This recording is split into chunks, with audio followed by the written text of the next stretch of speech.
welcome back to your fast virtual bestie.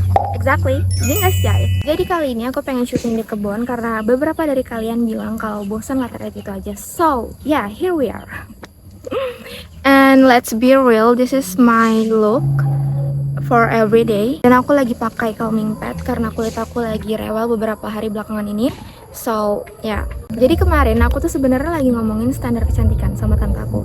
Tapi tiba-tiba aku sadar kalau standar itu nggak cuma kita pakai buat kecantikan aja, tapi banyak banget standar hidup lain yang secara tidak sadar juga kita pakai. Contohnya ya ini, standar pertemanan yang pengen aku omongin di video kali ini.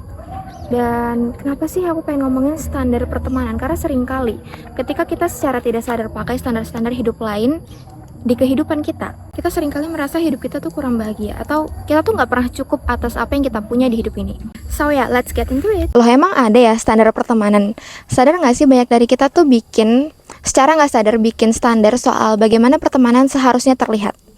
Entah itu di masa remaja kita harusnya punya banyak teman, entah itu kita harusnya punya banyak teman kayak apa yang kita lihat di sosial media, atau di umur segini tuh kita harusnya punya temennya segini segitu, atau kita tuh harus punya circle biar kita nggak dibilang gak gaul, dan masih banyak lagi. Dan tahu nggak sih, itu tuh sering banget loh terjadi dan kita buat sendiri di kepala kita. Standar-standar yang seringkali merusak kebahagiaan kita, yang tadinya kita happy-happy aja, teman cuma 1-2, tapi karena standar yang kita buat sendiri, dan lagi-lagi karena kita lihat di sosial media, atau lihat teman kamu punya banyak teman, atau lihat teman kamu kayak punya banyak teman dan dirayain ulang tahunnya dan kamu enggak, itu bikin kamu secara nggak sadar bikin standar pertemanan di kepala kamu. Dan itu seringkali bikin hidup kamu jadi kurang bahagia. Pertanyaannya, emang kita mau begini terus? Kita mau merasa selalu kurang bahagia karena standar pertemanan yang secara nggak sadar tuh kita buat di kepala sendiri, yang sebenarnya nggak ada mungkin orang yang secara belak-belakan atau secara terang-terangan buat standar bagaimana seharusnya pertemanan yang kita punya. Tapi kan kalau misalnya kita nggak pernah menyadari ini secara sadar loh ya, kayak secara sadar kita menyadari kalau ini tuh nggak baik, standar-standar yang ada di kepala kita yang kita buat sendiri tuh nggak baik, kita nggak akan pernah lepas dari itu. Dan di sini aku pengen ngajak kalian kalau yuk lepas standar-standar hidup lain yang seringkali tuh bikin hidup kita kurang bahagia. Yuk lepas standar pertemanan, standar kecantikan, atau standar apapun itu yang ada di hidup kamu yang buat hidup kamu tuh merasa selalu kurang, yang buat kamu tuh selalu merasa kurang. Karena aku pun yakin kamu gak mau merusak kebahagiaan kamu sendiri. Dan sedikit cerita, aku pernah ada di momen seperti ini. Tapi bedanya bukan soal pertemanan. Aku selalu mikir dulu kayak, kok orang-orang bisa ya punya pacar? Kok mereka banyak yang deketin? Kok mereka bisa pacaran di masa-masa sekolah? Kok mereka bisa punya pacar dan lain-lain, dan masih banyak lagi pertanyaan-pertanyaan seperti itu. Dan aku curhat soal ini atau cerita ke tante aku dengan perasaan yang bener-bener bingung. Kayak, emang ada yang kurang ya dari aku? Emang aku kurang cantik ya? Atau aku kurang cantik dipacarin kah? Atau gimana kah? Atau aku kurang asik kah?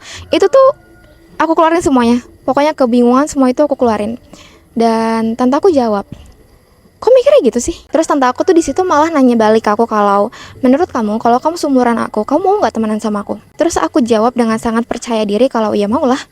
Tante aku tuh orang yang asik, diajak cerita, diajak curhat. Aku aja bisa curhat soal ini ke tante aku yang udah nggak remaja lagi tuh dengan enak dan dengan nyaman gitu. Apalagi jadi temennya kan.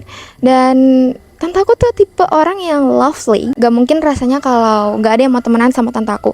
Tapi di realitanya, temen aku sama temen tante aku di masa remajanya itu banyakan temen-temen aku, dan tante aku tuh bilang sendiri kalau temen-temen aku tuh ya emang setulus itu, emang yang real gitu. Sedangkan tante aku tuh nggak punya itu. Tante aku nggak punya itu di masa-masa remajanya, bahkan sampai sekarang.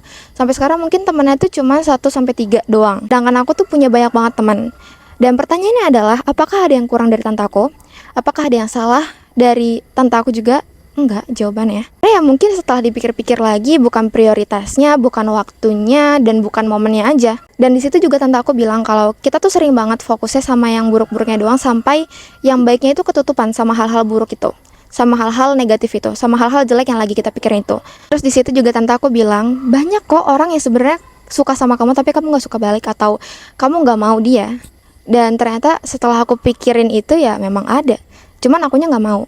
Jadi sebenarnya bukan nggak ada yang mau sama aku sama sekali, tapi karena memang ada yang mau dan aku nggak mau, dan ya udah, itu bukan momen dan waktu yang pas aja buat aku punya pacar mungkin. Dan itu sama kasusnya kayak kamu. Kalau kamu merasa nggak punya teman dan banyak banget pertanyaan-pertanyaan muncul di kepala kamu yang kayak, kayaknya aku kurang asik deh, kayaknya aku kayak gini kayak gitu dan nggak pantas dia masuk ke circle dia, makanya aku nggak punya sebanyak itu temennya. Enggak, karena ya memang nggak cocok aja dan memang bukan buat kamu. That's it ya. Jadi kalau misalnya ada sesuatu yang kayaknya orang lain punya dan kita nggak punya, itu tuh bukan buat kita aja. Bukan berarti ada yang kurang atau ada yang salah dari kita, tapi memang bukan buat kita aja. Dan bukan momennya atau bukan waktunya atau mungkin bukan buat kita aja sekali lagi. Dan aku mau bilang kalau standar apapun yang dibuat orang lain atau dibuat society itu tuh kita nggak harus selalu ngikutin. Contohnya standar kecantikan, banyak orang yang bilang kalau cantik itu harus punya rambut lurus, harus putih, harus bersih kulitnya, atau harus tinggi, harus langsing dan lain-lain. Well, kita nggak harus ngikutin itu kalau kita merasa cantik itu nggak harus begitu. Kamu berhak kok, kamu punya hak untuk menentukan standar kecantikan kamu. Tapi kalau misalnya kita nggak mengikuti standar kecantikan, pasti ada aja komen-komen jahat. Atau contohnya deh, yang sering banget aku lihat akhir-akhir ini, atau udah lama sih ini aku lihat kayak 3 bulanan mungkin, komen-komenan yang bilang maghrib lah atau apalah. Hey, maghrib itu kata yang sangat cantik. Ada sunset, ada waktu sholat kita juga, waktu ibadahnya orang-orang muslim. Tapi kenapa ya, kata maghrib itu jadi kata yang kayaknya aneh dan jelek gitu. Selalu dipakai untuk ngeledekin orang atau untuk menjelek-jelekan orang. Yang sebenarnya kalau aku dikatain maghrib ya, I take it as a compliment. Maghrib itu kata yang sangat-sangat indah loh. Coba aja pas maghrib kalian keluar terus ngeliat langit, itu pasti langitnya cantik banget. Karena ada sunset. Waktu sunset tuh pas maghrib. Dan maghrib itu waktu ibadahnya orang muslim. Jadi ya, kalau misalnya dikatain maghrib, you take it as a compliment. Dan sebenarnya kita tuh nggak pernah bisa tahu ngontrol pikiran atau perkataan atau ketikan netizen atau orang lain di sosial media kita, karena ya itu di luar kendali kita. Kita cuma bisa mengontrol bagaimana kita melihat itu, apa yang kita pikirkan dan apa yang kita rasakan. Jadi kalau misalnya masih ada yang kayak gitu ya udahlah, biarkan dia dapat imbalannya sendiri. Ngomongin soal pertemanan, gak punya banyak teman itu normal tau. Kayak aku yang kelihatannya gampang banget akrab sana sini. Kayak kemarin tuh aku pas di lapangan juga langsung punya temen jalan pagi, karena kenalan di lapangan pas lagi nemenin sepupu aku latihan bola. Juga kalau bingung sama hidup aku atau lagi capek ya cari jalan keluar sendiri, nangis sendiri, bingung sendiri.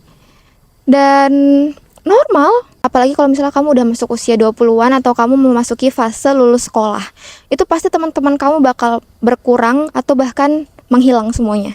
Dan itu normal, karena kita semua punya prioritas yang berbeda di umur segini atau di fase itu. Atau kalau misalnya kamu sedih gak punya teman yang bisa dengerin kebingungan kamu atau dengerin sedihnya kamu, ya normal juga. Hidup kamu itu gak melulu atau gak selalu soal punya banyak teman, karena kadang perjalanan menemukan diri kita sendiri itu dilakukan sendirian. Dan tau gak sih, punya teman baik itu bonus. Jadi jangan mengharapkan kamu tuh punya teman yang tulus. Jangan berharap kamu punya teman yang tulus, teman yang baik, teman yang selalu ada. Karena ya jangan berharap aja, karena kamu pasti kecewa. Karena gak ada orang yang kayak gitu. Maksudnya ada mungkin teman yang tulus, tapi teman yang selalu mengerti kamu, mood kamu gitu, gak ada. Karena pasti dia punya masalahnya sendiri di hidupnya. Walaupun mungkin iya sekali dua kali dia mengerti kamu, dia pengertian, dia dengerin kamu. Tapi kalau kamu selalu curhat masalah kamu sehari-hari atau sesering mungkin, orang juga pasti capek dengarnya. Jadi jangan berharap seperti itu. Dan sekali lagi aku ingetin, kalau kamu pengen punya teman yang baik, kamu juga harus jadi teman yang baik buat diri kamu sendiri dan orang lain. Jangan berharap kamu punya teman yang baik kalau kamu aja nggak bisa nggak bisa jadi teman yang baik untuk orang lain. Kamu selalu maksain itu, kamu nggak pengertian kalau misalnya dia nggak bisa atau cancel jadwal main kamu, kayak kamu marah dan ngambek dan lain-lain. Kamu nggak bisa menghargai boundaries teman kamu, itu kan bukan teman yang baik juga. Dan jangan berharap teman kamu akan baik juga. Jadi berusahalah jadi teman yang baik untuk diri kamu sendiri dan orang lain. Karena dengan begitu kamu pasti dapat teman yang sesuai. And actually find your people, not just any people. Itu quote yang aku suka banget, atau nggak bisa dibilang kuat kali ya mungkin, atau bisa. Jadi find your people, not just any people. Temuin teman yang bener-bener teman, atau temuin orang yang emang sesuai sama kamu, yang sefrekuensi dan lain-lain. Jangan cuma temuin sembarang teman yang kayaknya udahlah nggak apa, teman dia ini dia keren dan lain-lain, tapi kamu nggak bisa nyaman sama dia. Dan ya, reminder hari ini adalah kamu nggak harus punya banyak circle atau punya banyak teman dulu baru kamu bisa merasa cukup. Dan ingat, selalu pilih kualitas daripada kuantitas kalau soal pertemanan atau dalam pertemanan. Karena percayalah, punya 1-2 teman itu lebih enak kalau misalnya memang dia benar-benar real, daripada punya banyak teman tapi kamu bingung kalau punya kabar bahagia harus share ke siapa. And yeah, maybe that's all for today. Ingat, kenyamanan kamu itu lebih penting daripada kamu harus punya banyak teman dan berpura-pura jadi kamu yang bukan kamu. And maybe that's all for today. Jangan lupa untuk like, comment, dan subscribe. Kalau kamu punya cerita lain atau insight lain, boleh banget share di kolom komentar. And see you guys in the next video. Bye-bye. Love you.